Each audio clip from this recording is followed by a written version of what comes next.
इसको समझने के लिए पहले हमें नॉर्मल फिजियोलॉजी यूरिन की समझनी पड़ेगी कि यूरिन कंट्रोल, यूरिन खारिज करना की नॉर्मल फिजियोलॉजी एनाटॉमी क्या होती है।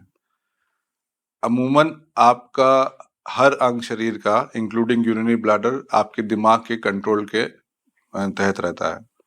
तो जब नॉर्मल आपका धीरे धीरे करके पेशाब इकट्ठा होता है, यूजली रेट होता है 1 ml से 5 ml प्रति मिनट के हिसाब से धीरे धीरे इकट्ठा होता है। तो जब ये 200, 250, 300 डिपेंडिंग अपॉन इंडिविजुअल एक लेवल पे इकट्ठा हो जाता है, तो ये आपका ब्लैडर आपके दिमाग को एक सेंस भेजेगा। जो दिमाग नॉर्मल सारी चीज़ों को इनहिबिटरी कंट्रोल में रखता है। तो जब ब्लैडर फिल हो जाता है, जब ब्लैडर एक संकेत दिमाग को देता है कि हाँ, मेरे अंदर 250-300 ml यूरिन इकट्ठा हो गई, तो जो इनहिबिटरी रोल होता है ब्रेन का, ब्रेन ऑटोमेटिकली उस सिग्नल को खत्म कर देता है। तो फिर आप बाथरूम जाते हैं और रिलैक्स करके आप यूरिन पास कर सकते हैं। तो इन सब चीज़ों में कहीं पे भी कोई भी दिक्कत आएगी तो आप या तो अंडर एक्टिव या ओवर एक्टिव ब्लैडर दोनों हो सकता है। मतलब आपके ब्लैडर में कोई दिक्कत, आपके दिमाग में कोई दिक्कत, आपके स्पाइनल कॉर्ड में कोई दिक्कत, या आपकी जो यूरेथ्रल मस्कुलेचर है, जो मस्कुलेचर है ब्लैडर के चारों तरफ, या प्रोस्टेट है या उसकी और एडजॉइनिंग मसल्स हैं, उनमें कोई दिक्कत होगी, तो ये दोनों तरीके समस्याएं हो सकती हैं। ओवर एक्टिव ब्लैडर या अति सक्रिय ब्लैडर हम उसको कहते हैं जब इंसान को बार बार पेशाब करने का अर्ज महसूस हो, बार बार उसको पेशाब करने जाना पड़े, जल्दी जल्दी पेशाब करने जाना पड़े, थोड़ी थोड़ी अमाउंट में पेशाब हो। यूजली आदमी 250 से 300, 350 ml, कुछ कुछ लोग 400 ml तक एक बार में यूरिन पास कर सकते हैं। एक अमूमन इंसान 5 से 7 बार दिन भर में यूरिन जाता है। अगर ये मात्रा 8 से 10 बार या 10 बार से ऊपर हो जाए, रात में भी बार बार उठना पड़ रहा है, तो इसको हम एक ओवर एक्टिव ब्लैडर का सिम्टम मानेंगे।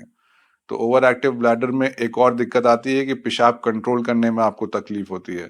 हालांकि आप पेशाब लीक होने से बचा लेते हैं आपको, लेकिन यूरिन के लिए भागना पड़ता है। तकलीफ होती है कि हाँ, अगर आपके पास यूरिनल पास में ना हो, बाथरूम पास में ना हो, तो आप बहुत तकलीफ में रहेंगे। इसके थ्रू धीरे धीरे करके पेशेंट्स के मानसिक स्थिति में भी परिवर्तन आने लगता है। वो बाहर जाने से कतराता है, ऐसी जगहों पे जाने से कतराता है जहाँ बाथरूम की अवेलेबिलिटी रेडली अवेलेबल ना हो।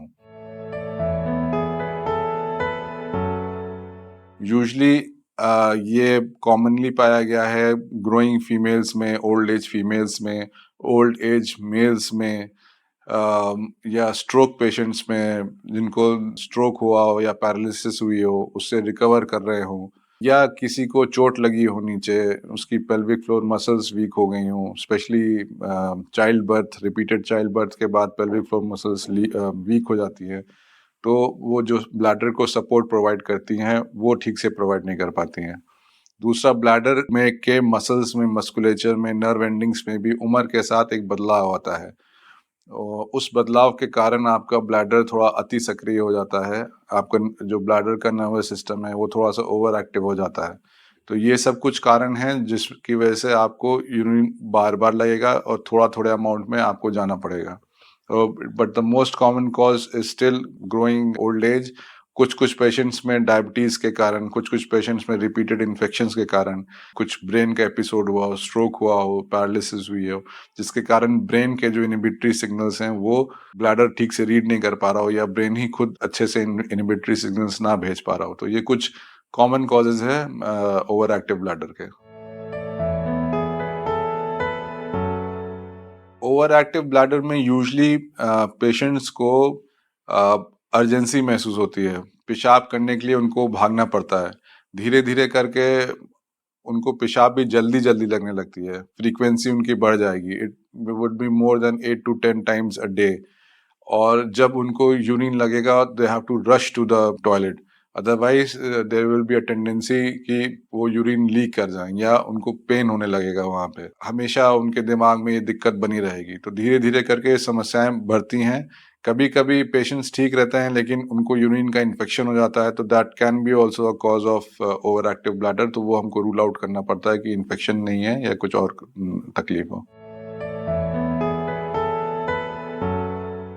ओवर एक्टिव ब्लैडर का प्रशिक्षण और इलाज यूरिनरी इनकॉन्टिनेंस के ऑलमोस्ट सेम दायरे में आता है।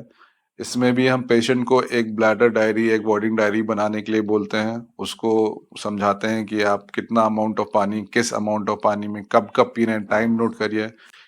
कब आपको वॉशरूम जाना पड़ रहा है, कितना आप अमाउंट वॉइड कर रहे हैं एक बार में, वो आप नोट करिए। किस समय पे आप कितना कैफ़ीन ले रहे हैं, रात में तो कहीं ज़्यादा फ्लूइड नहीं ले रहे हैं, तो ये एक अंदाज़न हमें एक आइडिया लग जाता है। और हम कुछ एनाटॉमिकल कॉजेज़ रूल आउट करने के लिए कि कहीं आपके पेशाब के रास्ते में अवरोध ना हो, कोई स्टोन ना हो, इसके लिए हम अल्ट्रासाउंड कराते हैं। यूरिन इन्फेक्शन रूल आउट करने के लिए हम यूरिन एनालिसिस, यूरिन कल्चर कराते हैं।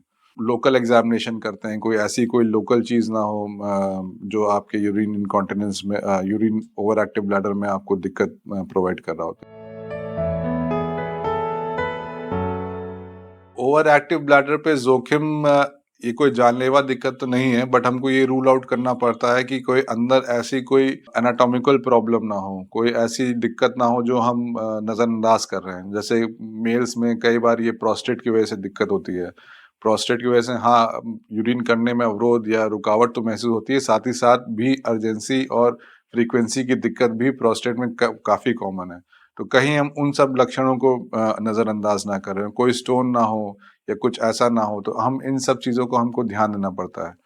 धीरे-धीरे करके अगर आपकी ये दिक्कत बढ़ रही है तो आपके मेंटल मेकअप पे भी, मेंटल पिक्चर पे भी ये असर डालेगी। आप कहीं जाने से घबराएँगे, आप सोशलाइज़ करने से घबराएँगे, तो ये एक विशेष साइकिल बन जाती है। फिर आप घर पे ही रहेंगे, आप वही सब चीज़ें करेंगे, आपके दिमाग में भी ये चीज़ घूमती रहेगी और ये प्रॉब्लम असेंटुएट करेगी। तो ओवर एक्टिव ब्लैडर कोई जानलेवा बीमारी नहीं है, बट हाँ, इसको आपके ओवरऑल वेल-बीइंग, ओवरऑल हेल्थ के लिए इसको डायग्नोस करना, इसको ट्रीट करना ज़रूरी है and it is not a part of natural ageing process.